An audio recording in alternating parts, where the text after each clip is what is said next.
Bonjour tout le monde. Toujours dans la formation Comment rédiger un rapport scientifique, nous passons maintenant à une nouvelle partie qui est les erreurs à éviter lors de rédaction de votre rapport. Et la première erreur à éviter est le copier-coller.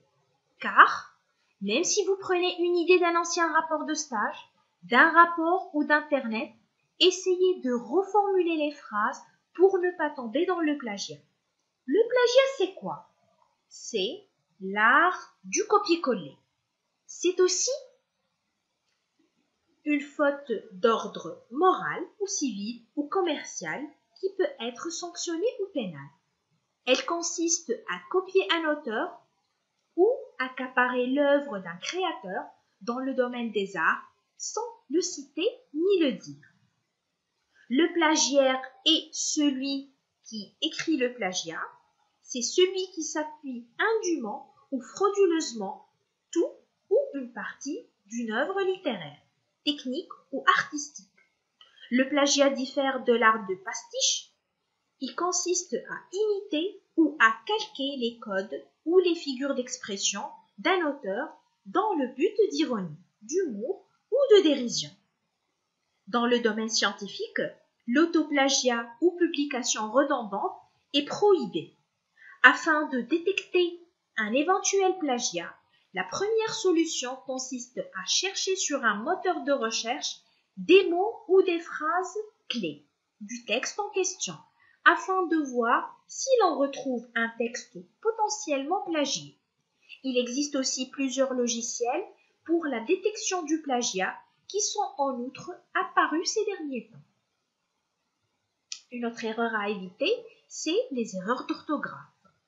Car les erreurs d'orthographe, syntaxiques ou de forme sont impardonnables. Elles peuvent influencer négativement sur la qualité de votre rapport.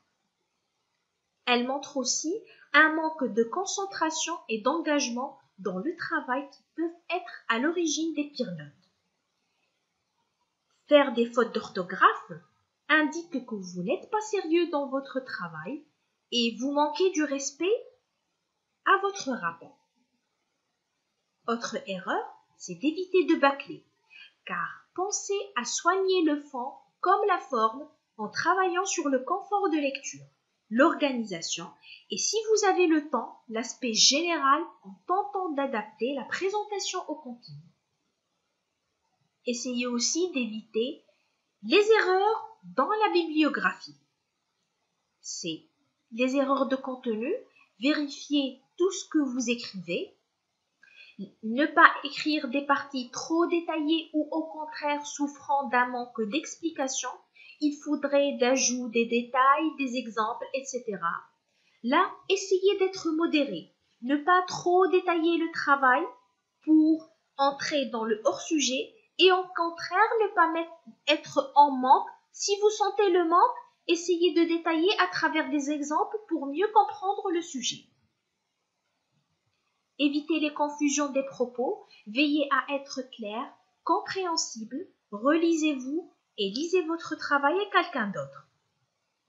Les propos hors sujet aussi sont à éviter, ne vous écartez pas du sujet, pas la peine de faire du remplissage. Des comparaisons trop courtes. Il s'agit de l'essentiel de votre travail, cette partie doit être assez importante. Évitez aussi les expressions d'avis personnels. Je vous donne un exemple. Le premier exemple est « Je veux me permettre d'émettre mon avis. Je dirais qu'en tant que… » Là, cette phrase ne veut rien dire. C'est une formulation très familière et qui fait vraiment sortir du sujet. Il suffit d'écrire « Moi, personnellement, je pense que… » On peut se contenter de dire « personnellement » et on écrit le sujet, ou « je pense que » et on écrit ce sujet. Deuxième exemple, ne pas désigner les auteurs par leur prénom, car ça donne des informations redondantes. Essayez d'écrire monsieur, professeur, docteur, madame, etc.